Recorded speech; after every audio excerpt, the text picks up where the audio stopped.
श्रद्धा intermediate college कचनार, राजतलाव, वाराणसी, कक्षा 12, अधिकोषण तत्व। कल हमने जैसा आप लोगों को बताया था कि अलाभदायक विनियोग क्या होते हैं, उसके बाद हमारा टॉपिक था नकद कोष की मात्रा का निर्धारण करने वाले घटक।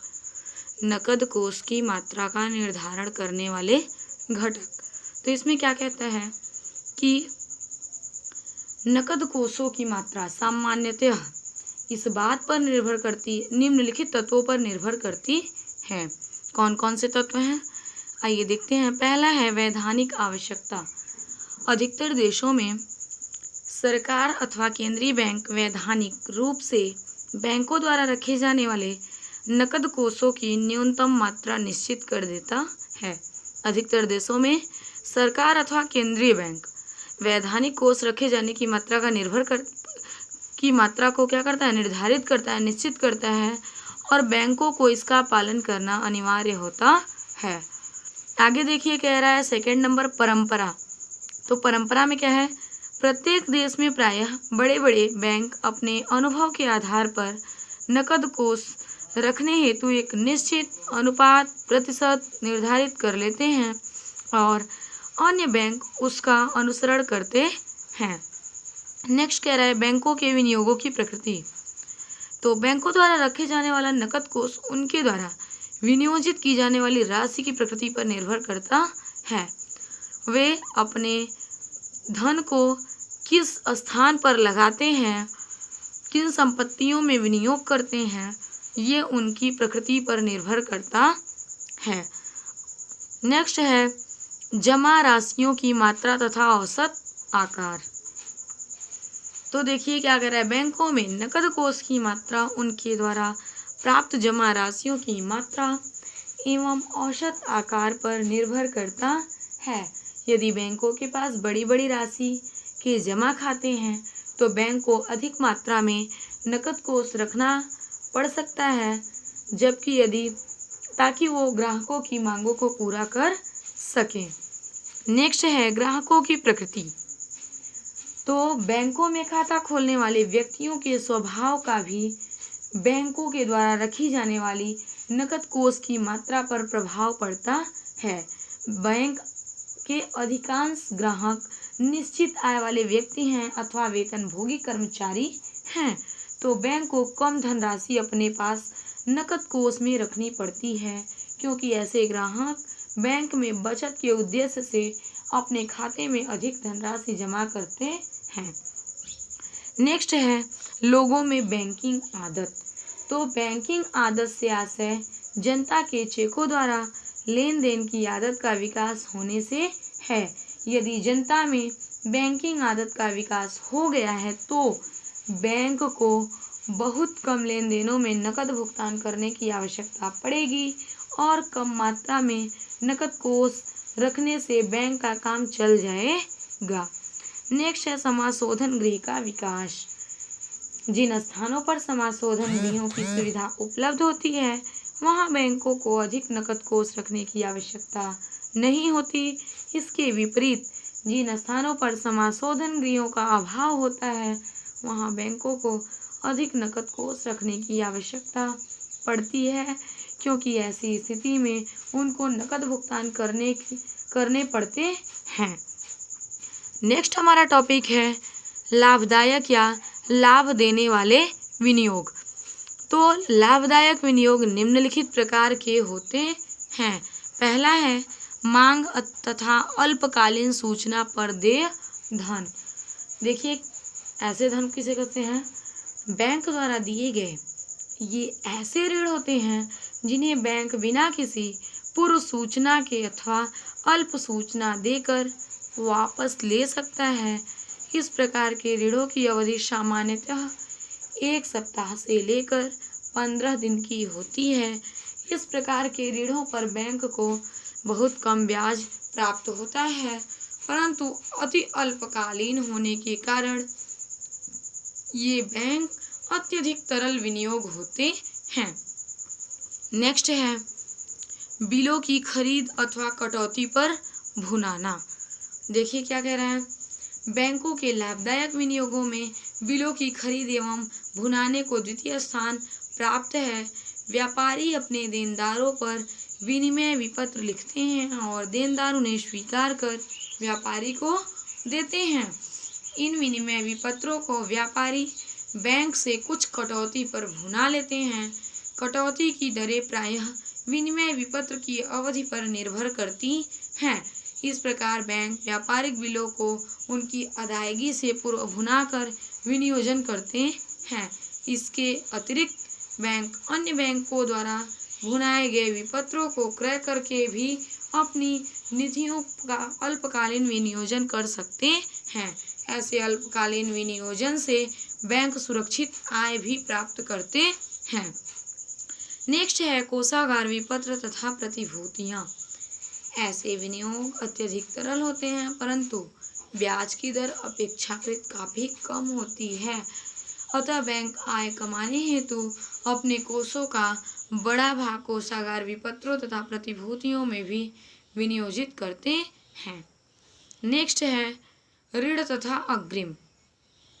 बैंकों द्वारा अपने कोषों का अधिकांश भाग अग्रिमों में ही विनियोजित किया जाता है। इनमें न केवल बैंक को काफ़ी आय प्राप्त होती बल्कि इनमें सुरक्षा का भी गुण होता है। नेक्स्ट है साधारण ऋण। इसमें आता है साधारण ऋण, नकद साख, अधिविकर्ष। तो देखिए साधारण ऋण किसे कहते हैं? बैंक द्वारा अग्रिम प्रदान करने का सर्वप्रमुख प्रचलित एवं परंपरागत ढंग ऋण है। बैंक जब किसी व्यक्ति या संस्था को एक निश्चित अवधि के लिए निश्चित धनराशि अग्रिम के रूप में एक मुश्त प्रदान करता है तो उसे ऋण कहते हैं। बैंक ऋण की धनराशि से बैंक से तत्काल नकद रूप में प्राप्त कर सकता है अथवा अपने चालू खाते में जमा करा सकता है। नेक्स्ट है नकद साख। व्यापारियों तथा उद्योगपतियों के लिए अग्रिम या नकद साख प्रदान करने की अति लोकप्रिय व्यवस्था है। भारत में कुल बैंक का 70% भाग नकद साख के रूप में ही प्रदान किया जाता है। अधिविकर्ष बैंक की एक अल्पकालीन लोकप्रिय साख व्यवस्था है। बैंक द्वारा अपने ग्राहकों को उनके बचत खाते में जमा धनराशि से अधिक मात्रा में रकम निकालने की सुविधा को अधिविकर्ष कहते हैं। परंतु जमा राशि से अधिक राशि निकालने की सीमा बैंकों द्वारा निर्धारित कर दी जाती है। अधिविकर्ष की सुविधा प्रतिभूति या प्रायः ग्राहक की व्यक्तिगत साख एवं प्रतिष्ठा के आधार पर ही दी जाती है। ग्राहक से केवल उसके द्वारा उपयोग की गई राशि पर ही ब्याज लिया जाता है, चाहे निश्चित सीमा उससे अधिक हो। दूसरे शब्दों में ब्याज ग्राहक के चालू खाते में दैनिक डेबिट शेष पर लगाया जाता है। नेक्स्ट दिया है ऋण देते समय ध्यान देने योग्य बातें। पहला है सुरक्षा। देखिए ऋण देते समय किन किन बातों का बैंकों को ध्यान देना चाहिए वो चीज़ें इसमें बताया जा रहा है। तो पहला क्या है? सुरक्षा। बैंक जमाकर्ताओं से प्राप्त धन को ही ऋण व अग्रिम के रूप में देता है। अतः बैंक के लिए इस धन की सुरक्षा अत्यधिक महत्वपूर्ण है। इसलिए बैंक को ऋण देते समय यह देख लेना चाहिए कि ऋण लेने वाला व्यक्ति मूलधन एवं ब्याज ऋण अनुबंध की शर्तों के अनुसार लौटा सकेगा या नहीं। नेक्स्ट आता है हमारा तरलता को प्राथमिकता। तरलता को प्राथमिकता में है बैंक को इस बात का ध्यान रखना चाहिए कि उसके द्वारा ऋणों में लगाए गए कोषों की तरलता बनी रहे। और ऋण का उद्देश्य, बैंकों को किसी को ऋण देते पूर्व ऋण लेने के उद्देश्य की जानकारी प्राप्त कर लेनी चाहिए। उपभोग एवं सट्टा कार्यों के लिए ऋण नहीं देना चाहिए। प्रतिभूति, बैंकों को ऋण देने से पहले व्यक्ति से संबंधित समुचित प्रतिभूति और बिना आशंका के एकत्रित कर लेना चाहिए। नेक्स्ट है मूल्यांतर अथवा मार्जिन मनी। बैंक द्वारा जो प्रतिभूति ऋण देने के लिए स्वीकार की जाए उनके मूल्य तथा ऋण की रकम में उचित मूल्यांतर रखना आवश्यक है। ऋण की साख की जांच। ऋण की साख की जांच व्यक्ति के व्यक्तिगत अनुभवों, क्षमता, पूंजी, साख, ईमानदारी, चरित्र पर निर्भर करता है। इन सब की जांच कर लेना चाहिए। जोखिम की विविधता। बैंक को इस बात का ध्यान रखना चाहिए कि इसमें उसके द्वारा दिए गए सारे अग्रिम एक ही क्षेत्र के उद्योगों, व्यापार आदि को न चलाए जाएं, ताकि यदि एक ही स्थान पर अचानक से कोई आकस्मिक हानि आए तो पता चले कि पूरा का पूरा ऋण डूब जाए। इसके लिए बैंकों को विभिन्न क्षेत्रों में ऋण देना चाहिए। ऋण की मात्रा। बैंक को ऋण देने से पूर्व अपने तरल साधनों एवं विनियोगों की तरलता का भी उचित ध्यान रखना चाहिए। फिर राष्ट्रीय हित। बैंक को ऋण देते समय राष्ट्रीय हित अथवा देश की आर्थिक नीतियों को भी ध्यान में रखना चाहिए। बैंक को ऋण का आवंटन में अर्थव्यवस्था को प्राथमिकता देनी चाहिए। फिर ऋण के लिए जमानतें। देखिए, ऋण के लिए कौन कौन सी जमानतें हैं। प्राय जमानतें दो प्रकार की होती हैं, व्यक्तिगत प्रतिभूति या सहायक प्रतिभूति। तो व्यक्तिगत प्रतिभूति में वे सब आते हैं जो व्यक्ति से व्यक्तिगत जुड़े होते हैं, जैसे कि व्यक्तिगत साख उसका, और वह व्यक्ति विश्वसनीय हो, उसका समाज में प्रतिष्ठा हो। नेक्स्ट में आता है सहायक जमानत। सहायक जमानत में बहुत किस्म के आते हैं। दिया है पहला सहायक जमानत में, इसमें देखिए सरकारी प्रतिभूति, विनिमय साध्य विलय, गैर सरकारी प्रतिभूति, अर्ध सरकारी प्रतिभूतियां शामिल होती हैं। पहला रहन अथवा ग्रहणाधिकार। इसमें जमानत के रूप में रखी गई संपत्ति बैंक के पास रहती है तथा ऋण वसूल न होने पर बैंक इसे न्यायालय की आज्ञा से बेचकर अपना ऋण वसूल सकता है। गिरवी।